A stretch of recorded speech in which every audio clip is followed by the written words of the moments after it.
Por eso cuando hablamos de la palabra del Señor, nuestra intención, nuestro propósito no es juzgar a nadie. Nuestro propósito no es condenar a nadie, porque ahí está la palabra que es la que nos va a juzgar, que es la que nos va a condenar, que es la palabra de Dios. Tratamos de ser lo más objetivo posible dentro de nuestra condición como ser humano. Ahora, hay algo que un verdadero cristiano, un discípulo del Señor no negocia, que es el carácter. El Señor tuvo siempre carácter para decir las cosas. Él es amor, dice su palabra, pero también Él es fuego consumidor y no se anda con rodeos.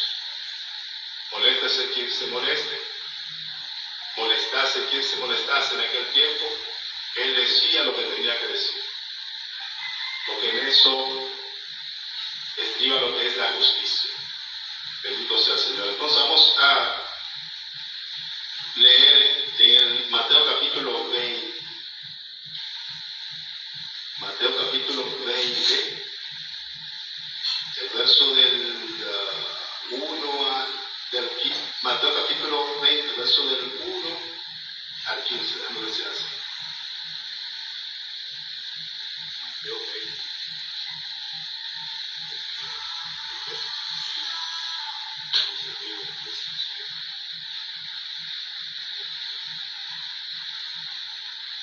Los obreros de la viña. Vamos a hacer esa lectura. Vamos a tomar como base que en principio posiblemente no le veamos ninguna concordancia con lo que vamos a ir desarrollando, pero vamos a tratar de hacer conforme el Señor nos vaya a ayudar. Entonces, amén. Los obreros de la viña, y siempre es importante reiterar de que nosotros leemos la palabra en el nombre del Señor Jesucristo. ¿Por qué? Porque en su misma palabra, en Colosenses 3:17, si mal no recuerdo, no me equivoco, dice que todo lo que nosotros como cristianos hagamos, todo, absolutamente todo, inclusive fuera de la iglesia, en nuestra vida, en contacto con lo secular, porque tenemos trabajo, tenemos amistades, tenemos compromisos que están fuera de la iglesia, que todo debe ser en el nombre de Jesús. Entonces, nosotros tenemos que ser fieles y obedientes de la palabra. Cuando nos habla una exhortación, un consejo, un mandato, hay que prestarle atención, y es lo que debemos hacer. Como nos exhorta ahí que todo lo que hagamos, ya sea de palabra o de hecho, que sea en el nombre de Jesucristo, y por eso lo hacemos así. Amén, en el nombre de Jesús. Porque el reino de los cielos es semejante a un hombre, padre de familia, que salió por la mañana a contratar obreros para su viña, y habiendo convenido con los obreros en un denario al día, los envió a su viña. Saliendo cerca de la hora tercera del día, vio a otros que estaban en la plaza desocupados, y les dijo: id también vosotros a mi viña, y yo os daré lo que sea justo. Y ellos fueron. Salió otra vez cerca de las horas sexta y novena, e hizo lo mismo. Y saliendo cerca de la hora undécima, halló a otros que estaban desocupados, y les dijo: ¿por qué estás aquí todo el día desocupados? Les dijeron: porque nadie nos ha contratado. Él les dijo: id también vosotros a la viña, y recibiréis lo que sea justo. Cuando llegó la noche, el señor de la viña dijo a su mayordomo: llama a los obreros y págales el jornal, comenzando desde los postreros hasta los primeros. Y al venir los que habían ido cerca de la hora undécima, recibieron cada uno un denario. Al venir también los primeros, pensaron que habían de recibir más, pero también ellos recibieron cada uno un denario. Y al recibirlo, contesta el padre de familia, diciendo: estos postreros han trabajado una sola hora y los has hecho iguales a nosotros, que hemos soportado la carga y el calor del día. Él, respondiendo, dijo a uno de ellos: amigo, no te hago agravio. ¿No conveniste conmigo un denario? Toma lo que es tuyo y vete. Pero quiero dar a este postrero como a ti. ¿No me es lícito hacer lo que quiero con lo mío? ¿O tienes tú envidia porque yo soy bueno? Así los postreros serán, así los primeros serán postreros y los postreros primeros, porque muchos son los llamados, mas pocos son los escogidos. Hoy vamos a estar, mis hermanos, hablando un poco de lo que es la iglesia, de lo que es la iglesia del Señor Jesucristo. El Señor Jesucristo, a la verdad, no fundó una iglesia.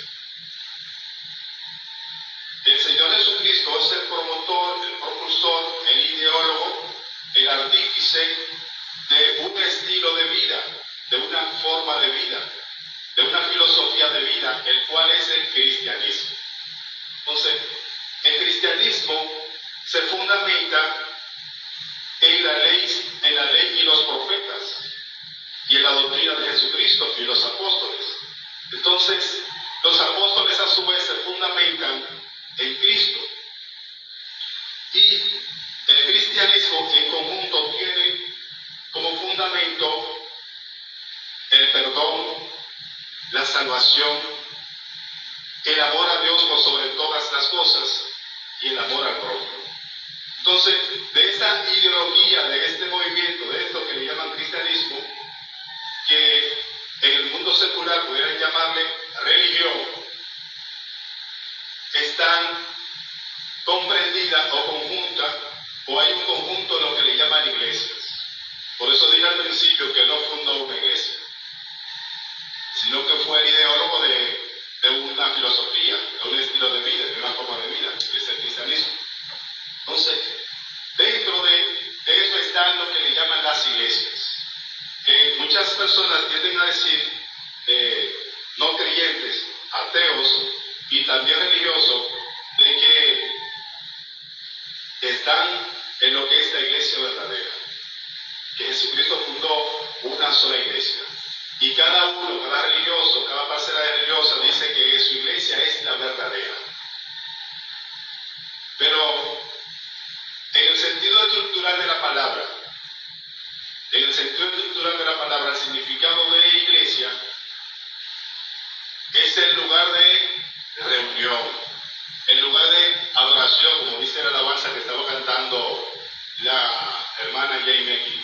Es un tabernáculo de adoración, de reunión, en donde se cumple con ese mandato, esa exhortación que el Señor hizo a cada uno de sus fieles, de no dejar de congregarse como en aquel tiempo. Por eso lo digo, muchos tienen por costumbre, y todavía hoy también hay quienes abogan de que no es necesario congregarse, de que no es necesario,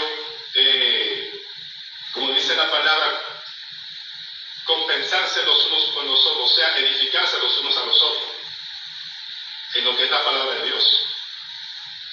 Lo cual, eso contradice lo que es la Escritura. Ahora, en el sentido espiritual de la palabra, sí, el Señor fundó una iglesia.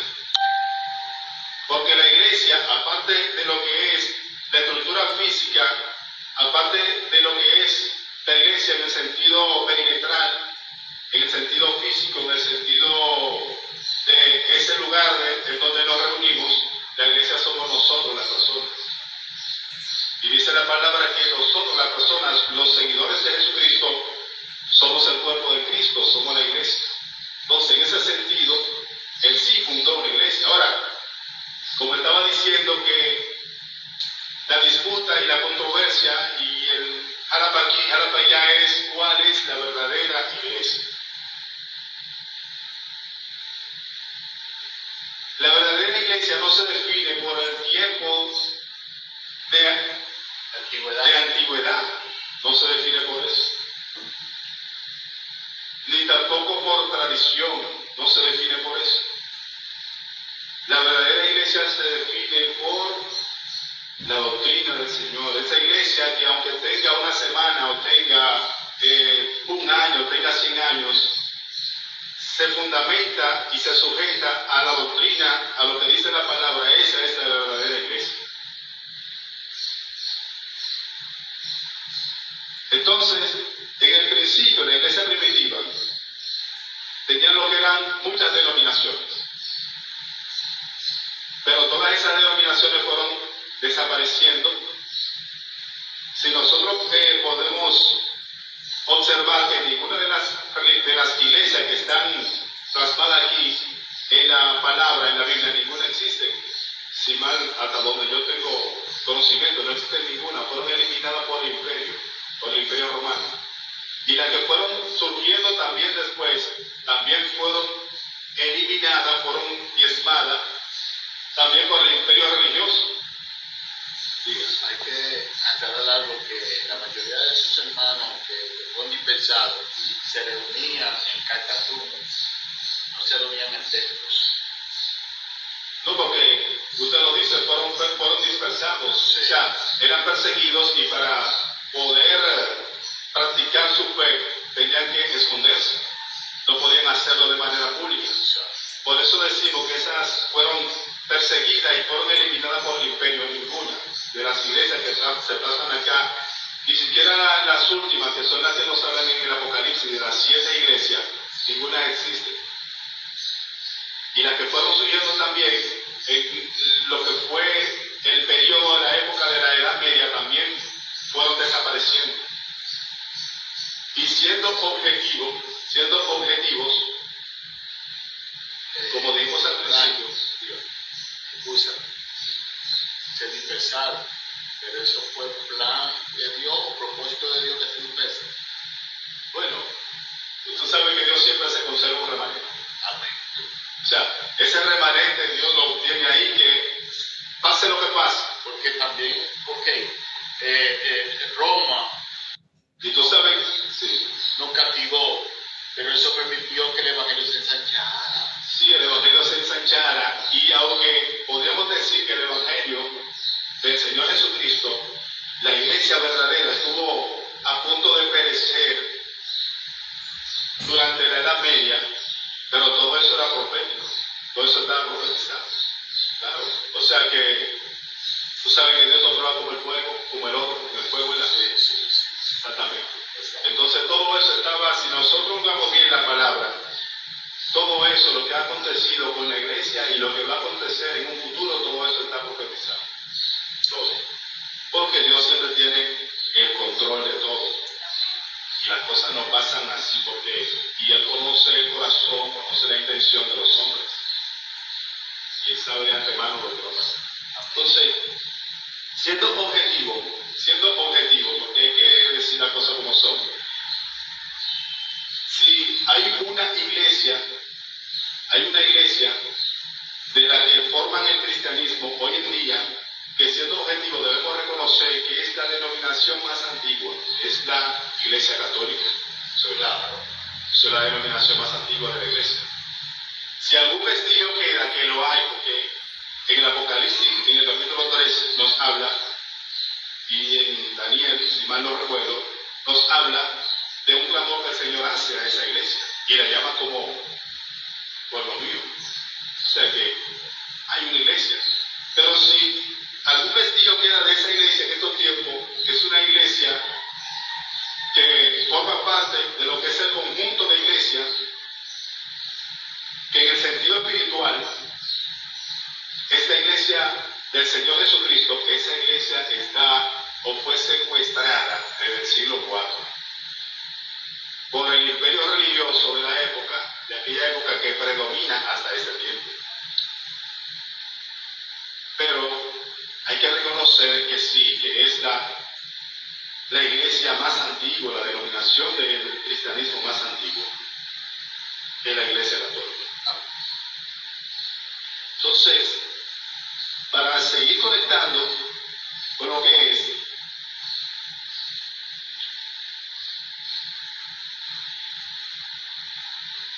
que esta iglesia, que es en el sentido espiritual de la palabra, es la iglesia verdadera, dijimos que se sujeta a lo que es la doctrina bíblica, a lo que el Señor enseña en su palabra. En Mateo capítulo 22, el verso del 36 al 40, nos habla de que esta iglesia es la que profesa el amor a Dios por sobre todas las cosas, que ya habíamos dicho, el amor al prójimo,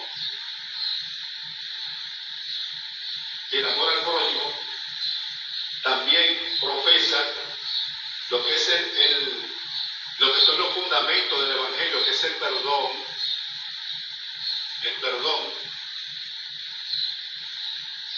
y la salvación del Señor Jesucristo a través del Evangelio del Señor Jesucristo.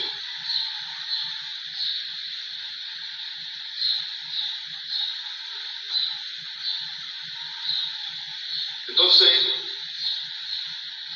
muchas personas dicen, como decíamos, que es una sola iglesia la que fundó, porque cada uno aboga por su ideología religiosa. No, que esta es la verdadera iglesia, que aquella es la verdadera iglesia, y cada una se ufana y está siempre en un jubilato en cuanto a eso, que raya lo que es el fanatismo y se ofende. Nos ofendemos los unos a los otros, porque no voy a sacar. Nos ofendemos los unos a los otros. Ahora, lo que nos enseña la palabra es que el cuerpo de Cristo debe estar unificado, en un solo sentido, en un solo propósito. Eso es lo que nos enseña la palabra, lo que el Señor quiere en cuanto a lo que es la iglesia. Entonces vemos también que Pablo en ese sentido, porque la iglesia comenzó, por eso yo digo que cuando hay en una organización, ya sea religiosa o de cualquier tipo, un personaje que es el superior, que es el líder, que es el que dicta la directriz de por dónde va esa organización. Como nosotros los seres humanos somos falibles, ¿verdad que sí? O sea que nos equivocamos, el único infalible es el Señor, es Dios el Todopoderoso, que no se equivoca en nada. Cuando este líder se equivoca y es el que baja las directrices y los demás siguen por ahí, todos van a estar equivocados. Todos van a caer como el cielo, que dice la palabra, que guía a los demás. Todos van a caer en el hoyo. Por eso entendemos de que el Señor, en su inmensa sabiduría, quiso de que la iglesia fuera de esa manera. Que en el sentido espiritual y también en el sentido estructural de la palabra no fuera una, sino múltiples iglesias, concentradas en una, que es el Señor Jesucristo, que es la cabeza de la iglesia. Y aunque muchos dicen, no, que solamente es una de la iglesia, que es la verdadera, que es la que es fundada por el Señor, nosotros vemos que la misma palabra lo desmiente, porque ahí están las epístolas, las cartas de Pablo. Y muchos dicen también que el Evangelio, la Biblia, la palabra de Dios, se escribió siglos después que murieron los apóstoles, que ellos desaparecieron, pero la misma palabra lo desmiente, lo refuta. Pablo escribió cartas, Tesalónica, Romano, Corintio, Éfeso, Coloso, etc. Pero también Pedro, el apóstol Pedro, el tan aclamado sucesor de la iglesia, también escribió sus epístolas, primera y segunda de Pedro. Entonces, la iglesia, en ese sentido, es muy similar en ese aspecto a lo que tenemos hoy como iglesia. O sea, la iglesia verdadera, la iglesia fundamental de Cristo, es así. Entonces,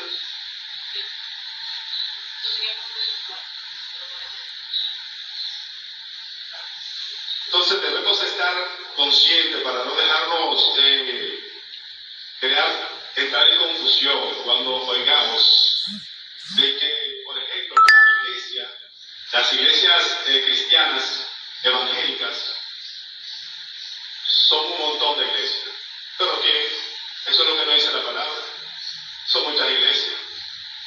Y nosotros estamos seguros de que aquí en la Biblia no están mencionadas todas las iglesias que eran en aquel tiempo.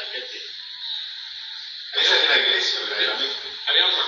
Claro, seguro que sí, que había más. Claro que sí. Diferentes ministerios. Sí, Pablo tenía su iglesia, Apolo, por eso sí, por eso él escribía a cada una de esas iglesias. Por eso él observaba y exhortaba y reprimía y corregía a aquellas iglesias como la autoridad recibida del Señor Jesucristo. Porque también otra cosa, que se habla de lo que es los apóstoles. Pero yo digo que es como una pretensión muy grande tanto del pastor, o sea, tanto de la iglesia cristiana evangélica como de la iglesia católica, autoproclamarse apóstoles. Yo creo que los apóstoles fueron los que caminaron con el Señor. Y vieron milagros. Exactamente, los que convivieron y compartieron lo que el Señor se le hizo, no. Es tanto así que cuando Judas, el traidor, murió, fue quitado, entonces entre ellos decidieron elegir a un apóstol, pero eso no se dio. Eso no se dio porque el apóstol tiene que ser elegido, fue elegido por el Señor Jesucristo en su ministerio. Entonces, ¿quién fue el que sucedió a Judas? Pablo. Pero Pablo tuvo un encuentro personal con Cristo. Y él mismo no se consideraba apóstol, porque persiguió la iglesia. Él mismo se hacía llamar el abortivo. No se sentía merecedor de ser apóstol.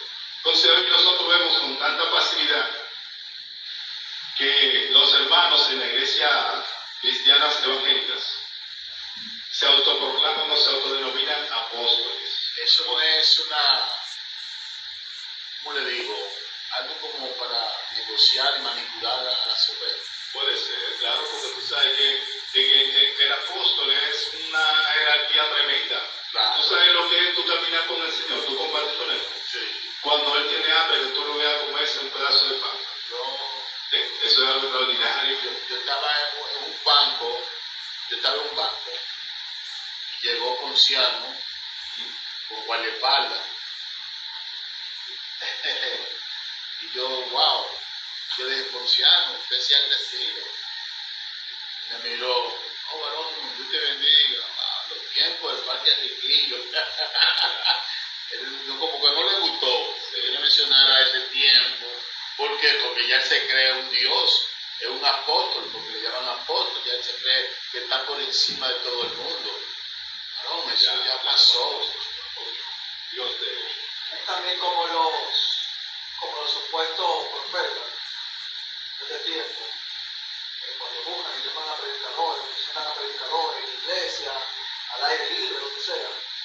Fulano, el profeta, con culto y cosa, y el profeta por aquí, profeta. Entonces, ¿cómo son profetas si la Biblia enseña que Jesús dijo, de cierto les digo, que el último de los profetas es Juan? Amén. Bueno, ese no es el tema, pero vamos a... Tiene que ver. Sí, claro, todo se relaciona.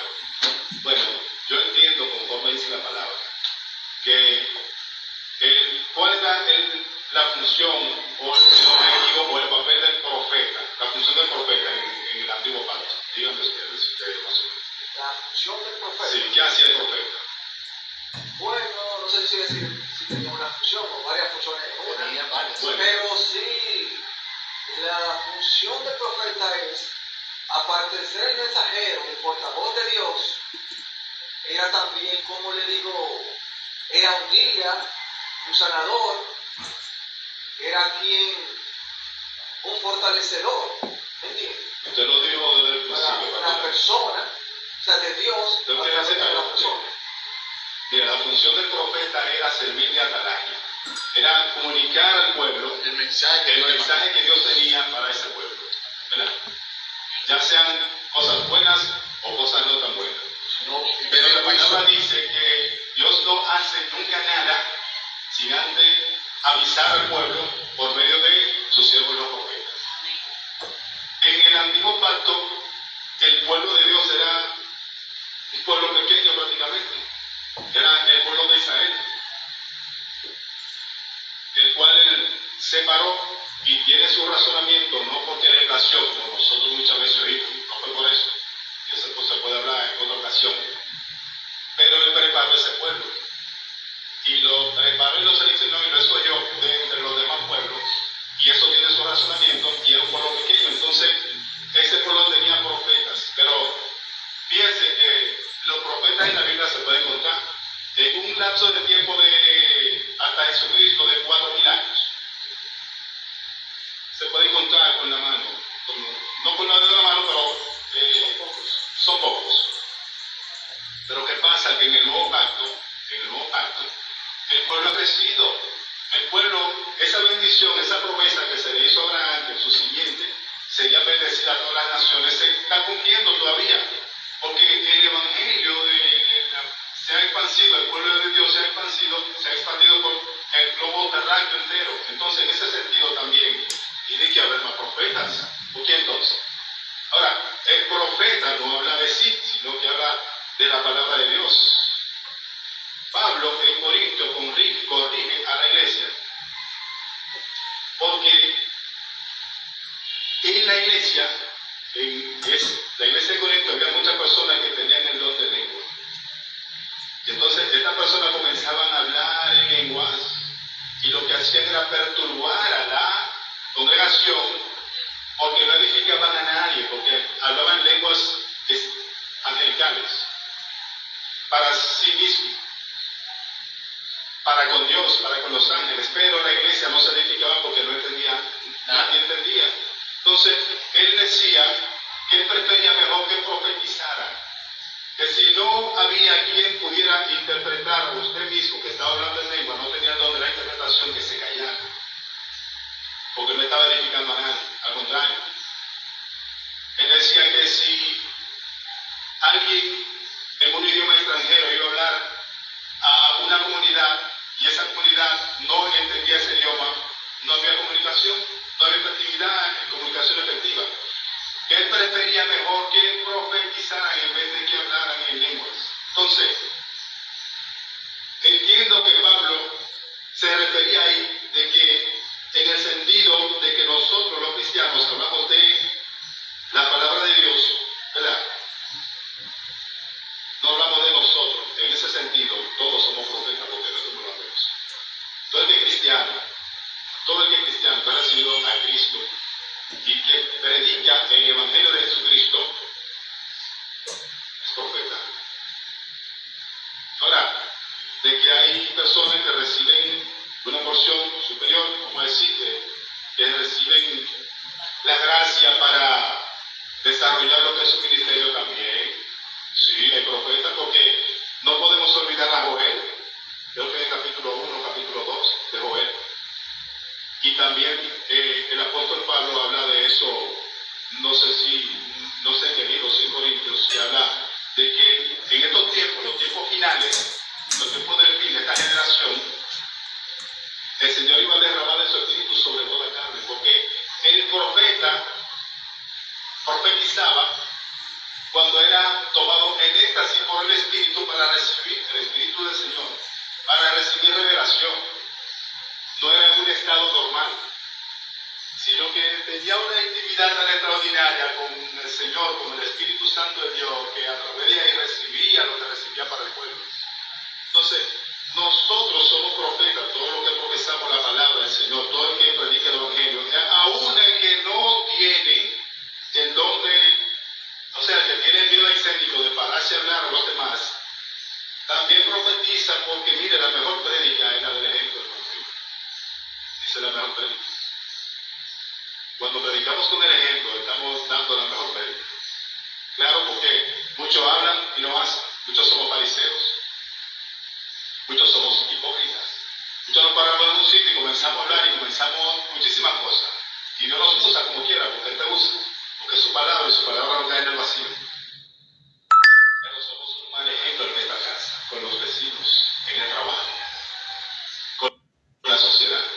Hacemos cosas ocultas, supuestamente para todos, pero para Dios no. Bueno, entonces todos nosotros somos profetas. Y qué bueno que usted hizo la pregunta, porque así nosotros nos edificamos. Amén. Y aparte de eso también, como transmitimos por la red, ¿verdad? También eso queda para mucha gente. También recuerdo, saliendo del tema, y sin alargar el asunto, cuando pasó la tragedia del Jet Set, que apareció una mujer, Pero después. una predicadora, claro, que salió después. Ella sale después, pero ella sale después y aparte de que sale después, ella quiso mostrar como que ella supuestamente salió de que avisando, o que va a pasar una gran tragedia, o que se está buscando bueno, yo le voy a decir una cosa, porque, por ejemplo, hay un pero perdón, buscando el view. Pero entonces, si soy yo que lo hago, ¿de qué manera, qué rayos le digo yo a Dios en el día del juicio? Cuando Él me pregunte sobre eso. No se preocupe por eso. Con relación a lo que Angelito dice, y con relación a que también mi mamá dice que está buscando viuda, esas declaraciones de esa persona fueron antes de eso. Hay un pastor, un evangelista que se llama... En verdad fueron antes. ¿Perdón? En verdad eso fue antes. Eso fue antes. Antes de eso. Sí, claro. Eso fue, según tengo entendido, una actividad cristiana que se realizó en los Estados Unidos antes. Entonces, hay un pastor que se llama Rafael, creo que Rafael, no me acuerdo el apellido. Pero seguro que fue. Déjeme decirle, investigue. Hay un evangelista dominicano de nombre Rafael, no me acuerdo el apellido, que profetizó desde creo que el 19 o 18 lo que está pasando con algunas medidas que se han tomado con este gobierno. Ese señor es un profeta. Y exactamente, hay cosas que están pasando exactamente como él la dijo. Él lo dijo antes de las elecciones del 20, antes de Luis ser presidente. Y está pasando cosas como es la legalización de abortos, y parejas de homosexuales, lesbianas, y cosas que se van a seguir. O sea, que este señor es una persona, como dije ahorita, todos somos profetas. Ahora hay personas que reciben una gracia de parte del Señor, un don que pueden desarrollar un ministerio. Y en eso que se prueba el profeta, porque cuando el profeta dice, o sea, el profeta de Dios, cuando el profeta dice que va a pasar algo, eso tiene que pasar. Si es de parte de Dios. Ahora, si no es de parte de Dios, se guaya, como dice, se lo va a cumplir. Pero si es de parte de Dios, tiene que decirlo no cuando está pasando y no después que pase, sino tiene que decirlo antes porque recibe esa revelación. Claro.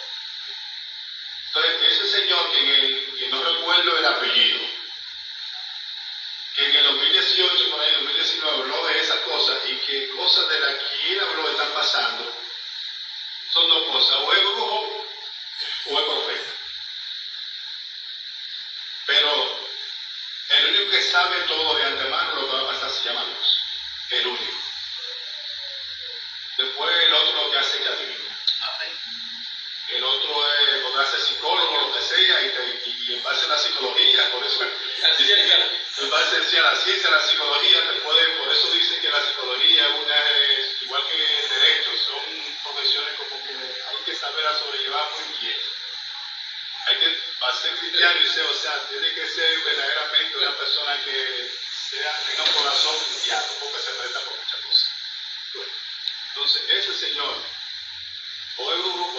y si habló de esa manera y son cosas que están pasando y es una persona que tiene una carrera, y además, como dijimos ahorita, Dios te usa, no importa. No, Dios te usa. Dios te usa.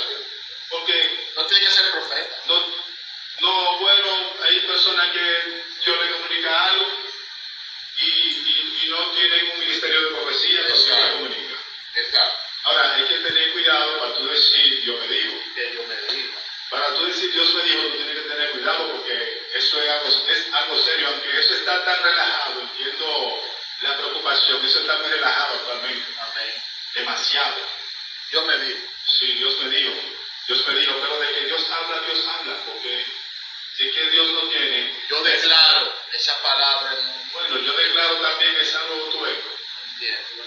Sí, porque dice la palabra que seremos reyes y sacerdotes para Dios, pero eso no es ahora, eso está en un proceso. Entonces los que declaran son los reyes, y los que decretan son los reyes, Y los príncipes. y la nobleza. La nobleza. No estamos juzgando, no estamos condenando, simplemente estamos velando. Claro. En la palabra de la que nos dice. Entonces, siguiendo con nuestro tema, que los de Dios son buenos porque nos ayudan a aclarar ciertas cosas. Yo estuve viendo el libro de los Hechos, los primeros capítulos del libro de los Hechos, y estuve haciendo lo que es una comparación con la iglesia de este tiempo. Dice en el libro de los Hechos que los cristianos, la iglesia de aquel tiempo, los cristianos, todos los miembros tenían todas las cosas en común. Y que vendían sus casas, sus heredades, sus pertenencias, para distribuirlas entre todos conforme la necesidad de cada uno. Pero aparte de eso, también dice que se juntaban en la congregación, en el tabernáculo de reunión, en la casa, en la iglesia, para compartir lo que es el evangelio del Señor, para confirmarse los unos con los otros, para edificarse en Cristo, pero que también salían a los hogares, salían a las calles, a predicar y a llevar el evangelio de Jesucristo. Y haciendo una comparación con la iglesia de ahora, nosotros estamos ahí, por eso es que dice la palabra que si Él lo acorta los tiempos, no vamos a hacer salvo ninguno. Porque nosotros en ese aspecto estamos fallando. Estamos, podríamos decir, una parte de lo que es la iglesia, la que se sujeta a lo doctrinal,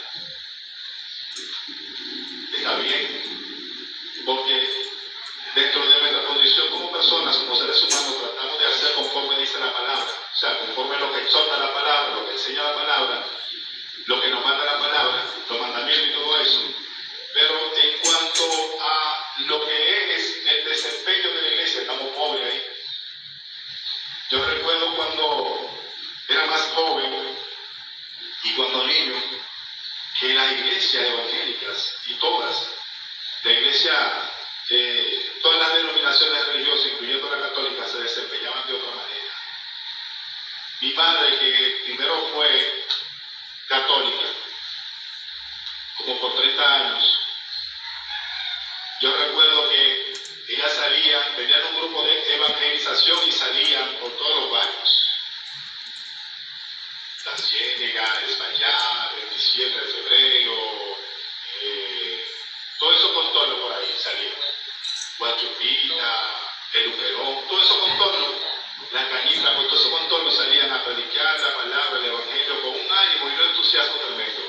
También antes se hacían muchas campañas evangélicas. Sí. Y también se salía a predicar la palabra. Pero eso no se está haciendo en este tiempo. Y más aún, después de la pandemia, en que con el asunto de las facilidades virtuales nos acomodamos demasiado. Y muchos nos hemos quedado ahí. Entonces, en ese sentido, la iglesia verdadera, la iglesia del Señor Jesucristo está en falta, está fallando. Sí, estamos rezagados.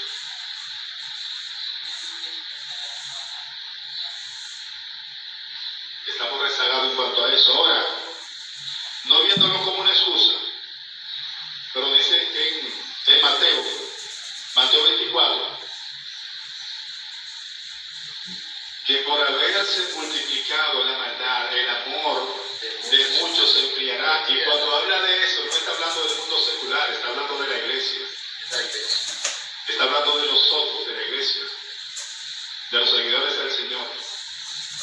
Mateo 24, no cité el versículo, pero sabemos que está en Mateo 24, de que por haberse multiplicado la maldad, el amor se iba a enfriar. Entonces, no es una excusa que estoy argumentando, pero en estos tiempos es mucho más difícil hacer lo que hacía mi madre hace 30 o 40 años. Lo que hacía la iglesia hace 30 o 40 años. Porque hay mucha maldad. Entonces la gente se expone. Hay mucha delincuencia, hay mucha inseguridad. Ya que sabemos que tenemos el respaldo del Señor, ¿verdad? Cuando estamos haciendo lo que a Él le place. Pero como quiera hay mucha maldad. Y dice su palabra que el amor se enfría. Por toda esa maldad y toda esta condición de abominación que hay en estos tiempos. Que por eso es que apelamos a la misericordia del Señor. Y así como dice su palabra, que estamos conscientes de que si Él no ha cortado el tiempo, nadie puede cesar. En esa misericordia Él hace eso. Él acorta lo que son los tiempos.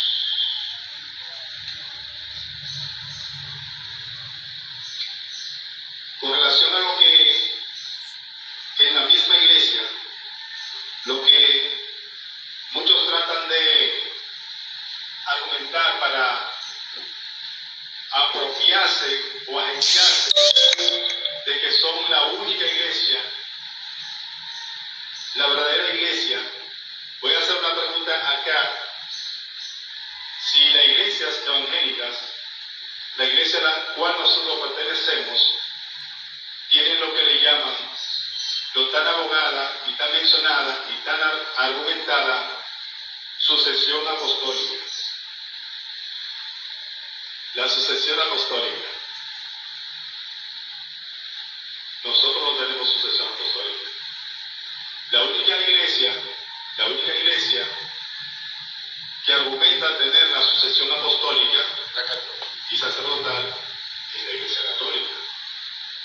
Que dijimos que, para ser objetivo, es la denominación o la iglesia más antigua del cristianismo. Pero es que nosotros no necesitamos sucesión apostólica porque el Señor Jesucristo no constituyó sucesión apostólica. Sí, Él constituyó apóstoles y nosotros ya hablamos de que los apóstoles fueron los que caminaron con el Señor. Y que Pablo, que fue el último, no se consideraba a sí mismo apóstol. Entonces, ya después de ahí no hay más apóstoles conforme a la palabra. Entonces nosotros tenemos lo que le llaman la sucesión pastoral, que fue lo que el Señor constituyó en su palabra. Si nosotros vemos, fundamentándonos en la palabra, que el Señor mismo, en Juan capítulo 10, el verso del 14 al 16, nos habla de que yo soy el buen pastor, dice el Señor. Yo soy el buen pastor. Lo tiene ya. Y sería bueno que alguien pudiera leerlo ahí. Yo soy el buen pastor. O sea, de lo que el Señor habla. De lo que Él constituyó. Yo soy el buen pastor, dice el Señor.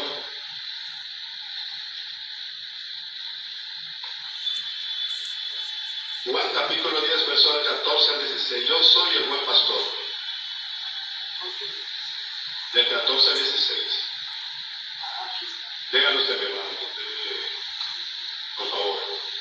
Nombre de Jesús dice, yo soy el buen pastor y conozco mis ovejas y las mías me conocen. Amén. 15. Así como el Padre me conoce y yo conozco al Padre y pongo mi vida por las ovejas. Y 16. También tengo otras ovejas que no son de este redil. Aquellas también debo traer, y oirán mi voz, y habrá un rebaño y un pastor. Amén. Gloria a Dios. Entonces, ¿qué el Señor constituyó? Constituyó pastores. En Juan, el capítulo 21, verso del 15 al 17, después de que el Señor resucitó entre los muertos, que tuvo un encuentro con sus apóstoles, tuvo un encuentro con Pedro. Juan capítulo 21, verso del 15 al 17, tuvo un encuentro con Pedro. Y después de haberle preguntado 3 veces, Pedro, ¿tú me amas? Que Pedro le contestó ya, diría que hasta un poco enfadado, pero tú ya te lo has respondido más de 3 veces, claro que te amo.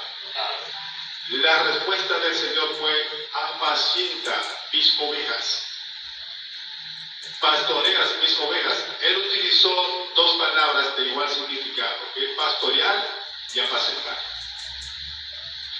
¿Qué es lo que significa pastorear? Guiar, supervisar, cuidar, afirmar, enseñar, discipular. Eso es lo que significa el pastorado, el pastor. Pero aparte de eso también, nosotros vamos a leer lo que es en Hebreos, en el capítulo 3, el verso del 7 al 24. En los capítulos 13 del verso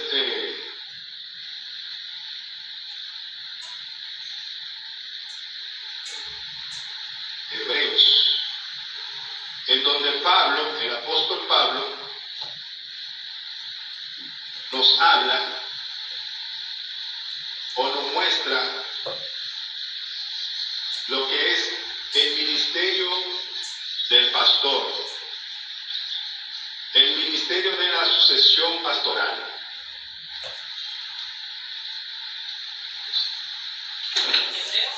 Hebreos capítulo 7, Hebreos capítulo 13, 13, verso del 7 al 24, ¿verdad?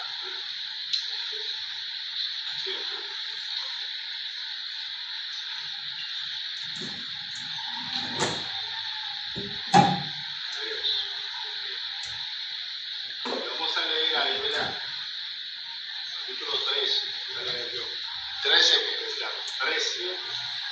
el verso del 7 al 24.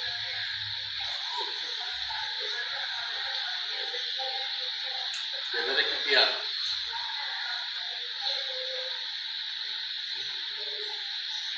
Permanezcan en el amor fraternal. No os olvidéis de la hospitalidad, porque por ellos algunos, sin saberlo.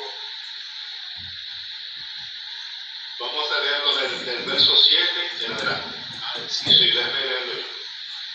En estos versos acá, de este capítulo 13 en Hebreo, el apóstol Pablo nos declara y nos muestra lo que es el ministerio del pastor, de la sucesión pastoral, la cual fue la que el Señor verdaderamente constituyó.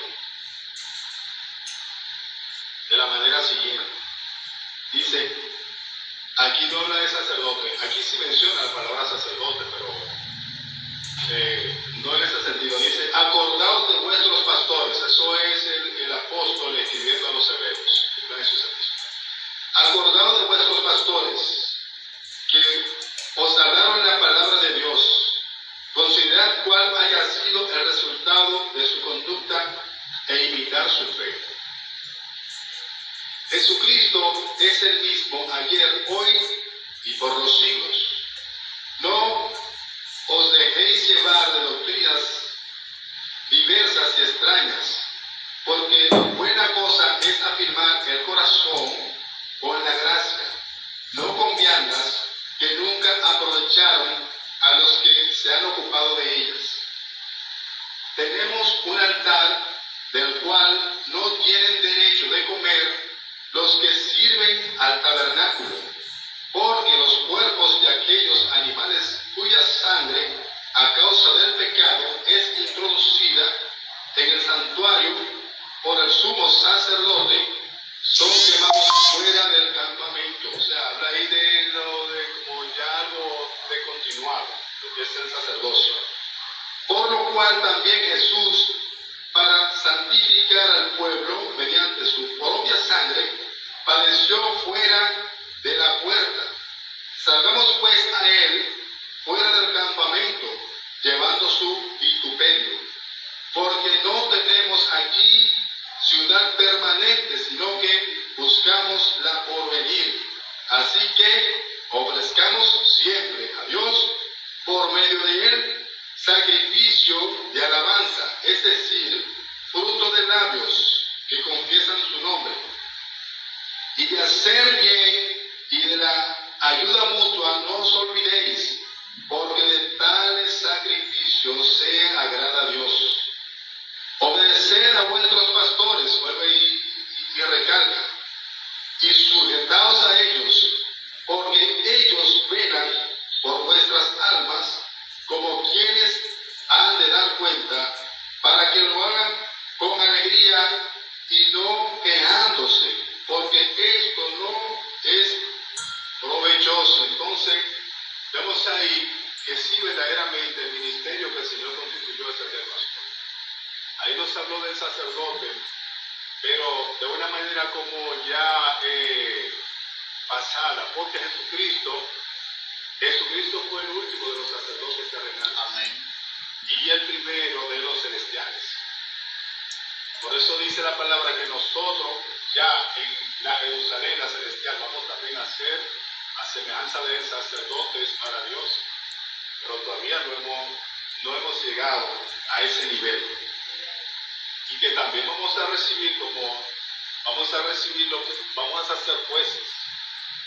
Vamos a recibir potestad, así como el arada para juzgar. Bendito sea el nombre del Señor. Entonces dice así diciendo, obedeced a vuestros pastores y sujetaos a ellos, porque ellos velan por vuestras almas como quienes han de dar cuenta, para que lo hagan con alegría y no quejándose, porque esto no es provechoso.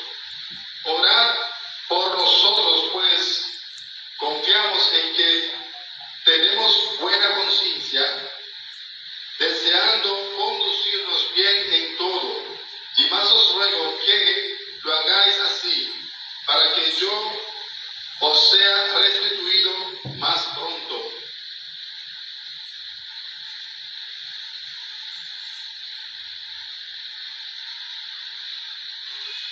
Y el Dios de paz, que resucitó de los muertos a nuestro Señor Jesucristo, el gran pastor de las ovejas, por la sangre del pacto eterno, os haga apto en toda obra buena, para que hagáis su voluntad, haciendo Él en vosotros lo que es agradable, delante de Él por Jesucristo, al cual sea la gloria por los siglos de los siglos. Amén. Os ruego, hermanos, que soportáis la palabra de exhortación, pues os he escrito brevemente. Sabed que esta está en libertad nuestro hermano Timoteo, por el cual, si viniere pronto, iré a veros. Saludad a todos vuestros pastores y a todos los santos. Los de Italia os saludan. La gracia sea con todos vosotros. Vemos que el Señor, Él se encontraba, ¿en dónde se encontraba? Se encontraba en Roma, en Italia, todo era Roma. Aunque todo era Roma, porque Roma era el imperio, pero ¿dónde se encontraba? Se encontraba en Roma, en Italia. Sin embargo, Él nos dijo, saludad a todos vuestros sacerdotes, saludad a todos vuestros pastores. O sea que, verdaderamente, nosotros no necesitamos de sucesión apostólica, porque el Señor no constituyó eso. Él constituyó pastor. Ahora, no todo el mundo puede ser pastor, es requisito. No todo el mundo puede ser pastor, hay requisitos para eso. Y esos requisitos están, aparte de, creo que en Éfeso capítulo 4, están en Timoteo, primera de Timoteo, que lo tengo acá, hay que tomar notas. Primera de Timoteo capítulo 3, los versos del 1 al 3. Nos enseña que no todo el mundo puede ser pastor. Porque es requisito que el que no cumple con esos requisitos, tanto de no importa la denominación o la iglesia cristiana, ya sean evangélicas o ya sea la iglesia católica, que es una denominación, ¿verdad?, que forma parte del cristianismo, aunque dijimos que desde el siglo IV está, la iglesia como tal está secuestrada por la religión romana. Pero si cualquier personaje, autoridad, representante, que sea, como dice la palabra, el obispado, no cumple con esos requisitos, se guayó. ¿Y cuáles son esos requisitos? Iván, ¿usted lo puede leer? En 1 de Timoteo, capítulo 3. Capítulo 3, verso del 1 al 3. Es un poco largo, pero usted lee muy bien.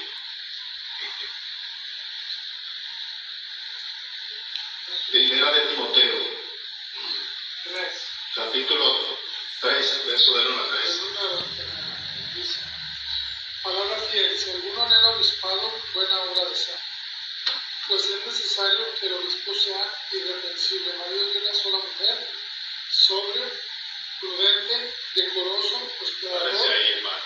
Quédese ahí. Marido de una sola mujer. Marido, ese es un requisito fundamental. Marido de una sola mujer. Sigue, hermano. Sí, sobrio, prudente, decoroso, hospedador, apto para enseñar. Amén. No dado al vino, no pendenciero, no codicioso de ganancias deshonestas, sino amable, apacible, no avaro, Ahora sí hay eso.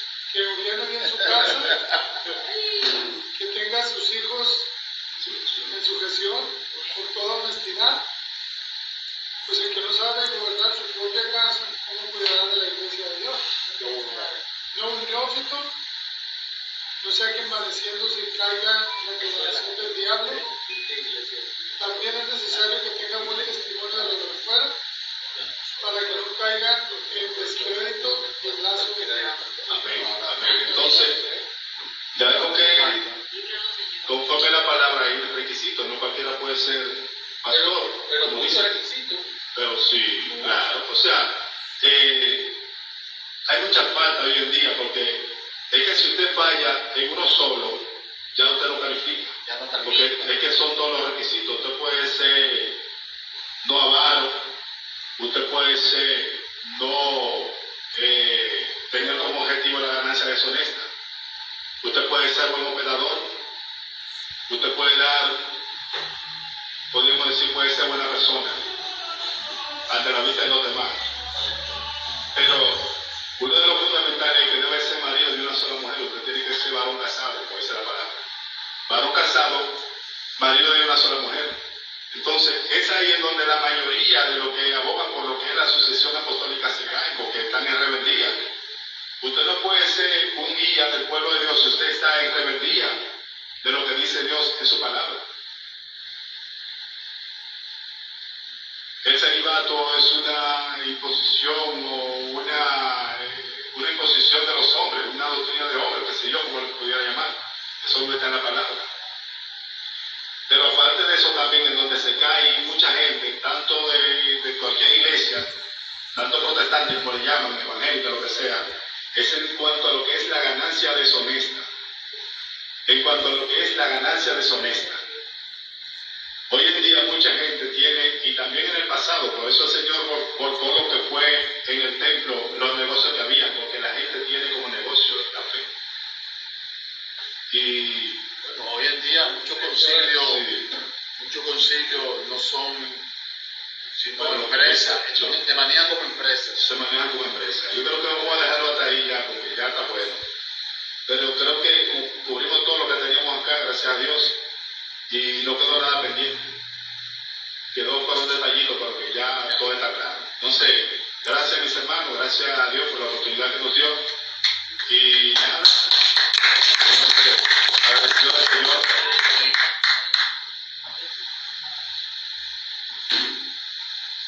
Sí, como